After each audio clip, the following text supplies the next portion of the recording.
YONO 3ஆம் அதிகாரம். 2ஆம் தரம் கர்த்தருடைய வார்த்தை யோனாவுக்கு உண்டாகி, அவர், நீ எழுந்து மகா நகரமாகிய நினிவேக்கு போய் நான் உனக்கு கற்பிக்கும் வார்த்தையை அதற்கு விரோதமாய் பிரசங்கி என்றார். யோனா எழுந்து கர்த்தருடைய வார்த்தையின்படியே நினிவேக்கு போனான்.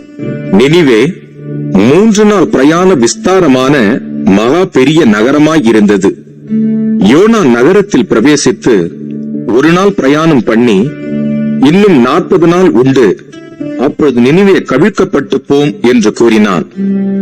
அப்பொழுது நினிவேயில் உள்ள ஜனங்கள் தேவனை விசுவாசித்து உபவாசம் செய்யும்படி கூறினார்கள். பெரியோர் முதல் சிறியோர் மட்டும் ரட்டுடுத்திக் கொண்டார்கள். இந்த செய்தி நினிவேயின் ராஜாவுக்கு எட்டின போது, அவன் தன் சிங்காசனத்தை விட்டு எழுந்து தான் உடுத்தியிருந்த உடுப்பை கழற்றி போட்டு இரட்டை உடுத்திக் கொண்டு சாம்பலிலே உட்கார்ந்தான்.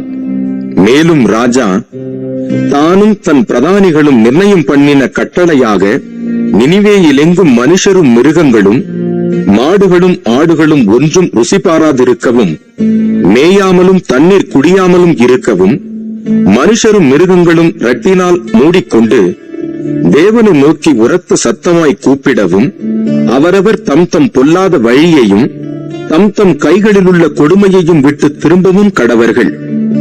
யாருக்கு தெரியும், நாம் அழிந்து போகாதபடிக்கு ஒருவேளை தேவன் மனஸ்தாபப்பட்டு தம்முடைய உக்கிர கோபத்தை விட்டு திரும்பினாலும் திரும்புவார் என்று கூறச் சொன்னான்.